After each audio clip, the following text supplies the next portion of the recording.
I'm Builder Olusesan Daini, Chairman Igbobo Baiku LCDA, and by my name in construction that management, also is I'm a builder. University of Lagos. So professionally, I'm into construction work. My achievements, one of it is being a chairman of Igbobo Baiku LCDA, which I thank God for, and I thank all the people of Igbobo Baiku LCDA for giving me their mandates, giving me their trust, their confidence to govern over the LCDA in the last 6 years. This is my second term in office.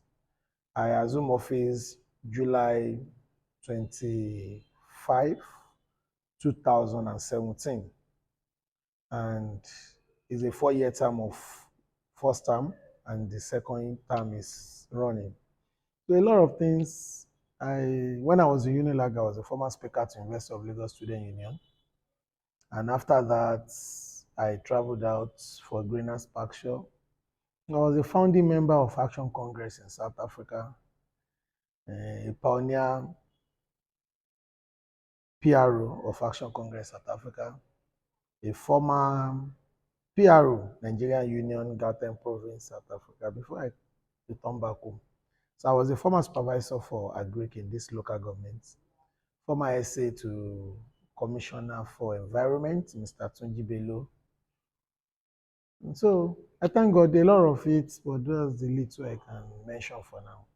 A lot of them, I don't know if the time will permit, but in the last 2 years, we have done a lot in educational sector, we have done infrastructure, we have done a lot in health. And one of it is in the primary education, there is a community in Igbobo Baiku LCDA that have been requesting for primary school since 1982. And we thank God that we've been able to give them a primary school with the support of our House of Rep member, Honourable Jimmy Benson. And we'll be commissioning the school very soon. Students are there already with the approval of SUBEB and the Educational Secretary. Like I said, we have concentrated a lot in primary education and health. And another thing that we have done in education well furnished, building classrooms, perimeter fence in all our primary schools now, providing a good environment for them, converting all our blackboard to white marker board, providing tokens to all our head teachers to support the school, giving them moires for their field. And just recently, we distributed educational materials to 12,000 pupils in our 13 primary schools. 12,000 pupils. I personally visited the 13 primary schools. We didn't give all the 12,000 pupils educational materials, exercise books, pencil, biro, eraser, sharpener.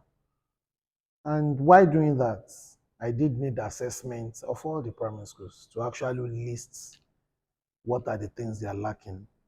So in most of our primary schools, we'll be embarking immediately on a lot of infrastructural developments and projects to enhance. And in health, we thank God for what we've been able to do in Bayeku. We thank God for what we are doing in Agbele, which is providing an enabling environment and even drugs for all our patients. And we have Majodai Center in Ibishe just established. And even in Elepe, we are doing very well in our health center. We'll be commencing the construction of another health center in Igbe. Because why I'm mentioning this health and primary education is that they are one of the major needs of our people. If we can tackle education, it will reduce illiteracy, it will give good orientation to us. I'm a product of a public primary school. So I want a primary school of our time. Like I said, when I was in primary school in Ogun State, Oshoba gave us exercise books. And that was the last time I can say that government actually gave exercise books to all the students. And we did not give them one. They get minimum of 4 per child. And that made us to produce more than 50,000 exercise books. So in health too, these are constitutional responsibility of the local government. We have done a lot, even in our environment department. We're doing our best to make sure that we have things in order. And my main challenge has actually been how people receive development. My community is a semi-urban where things are done same way for a long time. So changing the idea usually receive some attack from them. Not because they don't like it, but because they are not used to it. So you have to take your time to orientate. You have to take your time to go to them personally and get involved and let them know what is needed and why they have to adjust and adapt. One of the major things is the market in front of us, Kani Yowode and Adeborowa markets. When we were to develop it and make it something that is modern, we have a lot of resistance. But with the support of KBC Adeborowa in council and the Yaloja and Babalojas, they came to our rescue, and that is why we can have what we are having now. And even our revenue. When I assumed office, the revenue of Igbogbo Bayeko was around 19 million per annum. But I'm bold to say now that within 6 years, we can boast of about 70, 80 million, which is more than 400% improvement in the revenue. It has not been easy. A lot of resistance because we have to overlook a lot of things and let them know that it's not a family affair. It's about government and it's about governance. For government to move, we need fund. And for the fund to come, we need to perform our civic responsibility in paying little tax. So my major challenge has just been how people receive it. But I must say that my people in Igbo Kwesi, they have been very cooperating, very understanding, and their adjusting method has been fantastic. They receive development with joy, they receive it with faith, and they look forward that the benefit of the development, if not to them directly, is to generation coming behind. So it has been a good one with them. Yeah, we have plans. We've been working closely with National Youth Council of Nigeria, and we even have Igbo Youth Coalition. We've been working closely with them too on how to support our youth. One of the major challenges of the youth is education and orientation. We need to let them actually know what to do. For me, I tell them that we cannot all be university graduates, but we should all be ready to be productive. Some of them we have encouraged to go into artisan to vocational trainings, and not only taking them for vocational training, looking at how we can support and empower them. Because we cannot all have doctors, lawyers, who does other jobs. So one of our major plans that we have been working on, and we are still trying to develop a model that will actually get majority of them into NET, is making them productive, making them useful to the community and to themselves.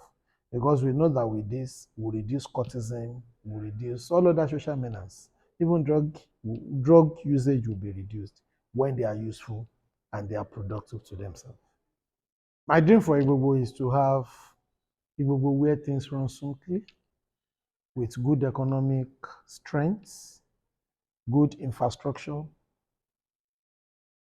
Igbo Bayeku where people will come and enjoy the benefit of life, the good value of life. We are along the coastal area. So as part of my dream for Igbo is to have a very good tourist center where we'll take advantage of our coastal line. And for Nigerians, is that I'm a committed APC member, and my message to Nigerians now will be about my party, which is APC. That fortunately for us, we have a promise keeper as a president. I want to appeal to Nigeria that what we are passing through presently might be challenging, especially the fuel subsidy removal hardship on our people. But I assure them it's a temporary one. It's something that will give birth to good and a better Nigeria. So I want to appeal to our people to be patient. I want to appeal to our people to believe in the government. I want to appeal to our people to believe in a renewed hope. And one thing that is sure is that the man at the end of affair is somebody that has the good of Nigerians at heart and somebody that will do his best to make Nigeria great and to make Nigeria one of the country of envy among others in the world. So I appeal for our patience, I appeal for our prayers and support that Nigeria will be great again.